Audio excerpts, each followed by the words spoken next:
The story of Rue Morazhit.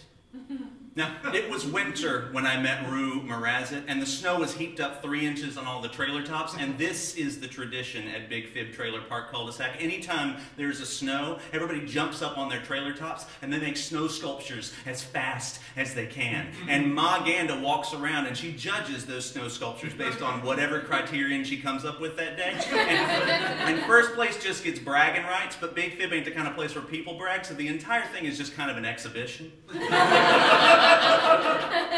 Now, second place this past year went to Faye and Bree-cation, the twins, and their piece was called Snow Bowling Lane. In it, one regular-sized snow person bowled the 3 parts of another regular-sized snow person at 10 tightly triangled tiny snow people that all had scared looks on their faces. But the decapitated bowled head of that first snow person looked happy, which Ma Ganda had a problem with because she figured that the decapitated bowled head of a snow person would at the very least look dizzy, if not just downright ticked. So she deducted points from Faye and Bree-cation's score. Now, first place, as all things creative seem to do, went to Will Perger. Will Perger's piece was called Headstand Snowman. The boy built a snow person upside down.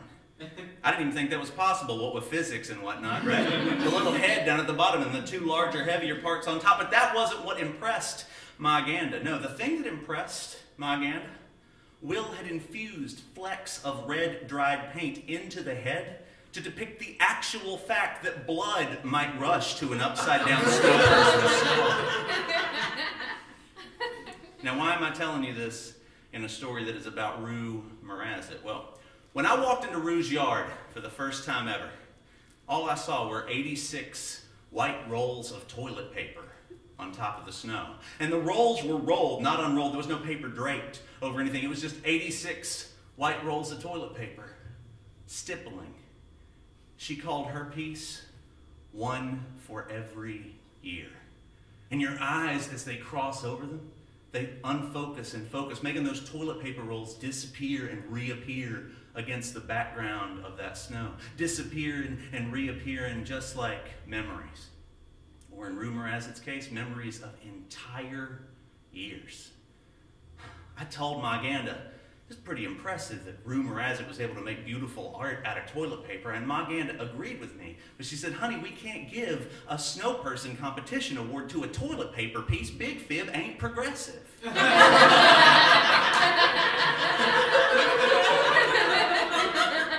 Now, there are 2 things you will notice when you walk into Rue Morazhit's trailer. 1, up on the wall, there are 13 mounted, taxidermied goldfish. 2, she always has her dress on backwards. That's just what it is now. It's usually like a pink dress with blue polka dots or a black dress with yellow polka dots, but it is always backwards, and it is always zipped all the way up to her neck because she's a proper lady. The problem with that, of course, is her neck flesh dangles down over the zipper, which Uncle Falt says makes him think of Thanksgiving. Now look. You can't talk to Rue Morazhit the way you talk to other people. You just can't. And I hope you get a chance. If you go to Big Fib Trailer Park Cul-de-sac, go visit Rue, because she doesn't have a lot of time left. But just know you can't talk to her like normal people, because the thing is, she's gathering thoughts all the time, and then whenever she opens her mouth, that's what comes out. So a lot of times, her answer and your question have no correlation to one another whatsoever. And it's okay. The best thing to do is just sit there. Be with her. Listen. And then whenever she says something, just imply your question from her pre-answer. Just sit there. Be with her and listen. And eventually she's going to say something, and it's going to come rolling out of her mouth like a thrown roll of toilet paper somebody's desperately trying to hold on to. We should have never opened up this trailer park into a cul-de-sac. There's no privacy now. You know them dogs that people keep in their purses, little purse dogs? Stupid, putting a dog where you're supposed to put your lipstick. It's stupid. I used to do something kind of like that. I had a going out bowl, had a blue rim on it. It was fancy. I'd put one of my goldfish in there, and then we'd go shopping or yard sailing or to church. But then next thing you know, whoop, everybody's got a little dog in their purse. Copycatting, purse dogging people. People used to live their own lives, boy. Did you know that? Did you know that people used to live their own lives enough that they didn't try to live everybody else's life?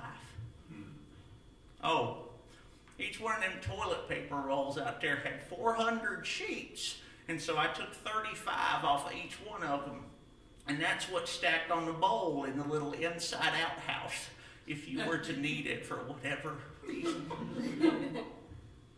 After about 30 minutes of that, I got up to leave, but she stopped me. She asked me why it's been so long since the last time I visited her.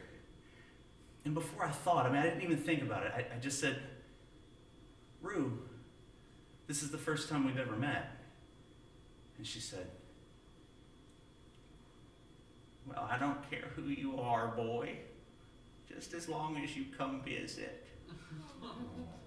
Guilt oozed inside of me like an egg that cracked. I had nowhere else that I needed to be. So I sat down with her and I listened. And it didn't take her long before she started describing for me every one of those goldfish up there, like they were portraits of sons and daughters on the trailer wall itself. It's a beautiful and strange and hard thing to watch someone go through the process of remembering, but not doing it quite right. Piecing together all those torn portraits, but in not quite the right way, with torsos atop of heads or ears in the place of smiles.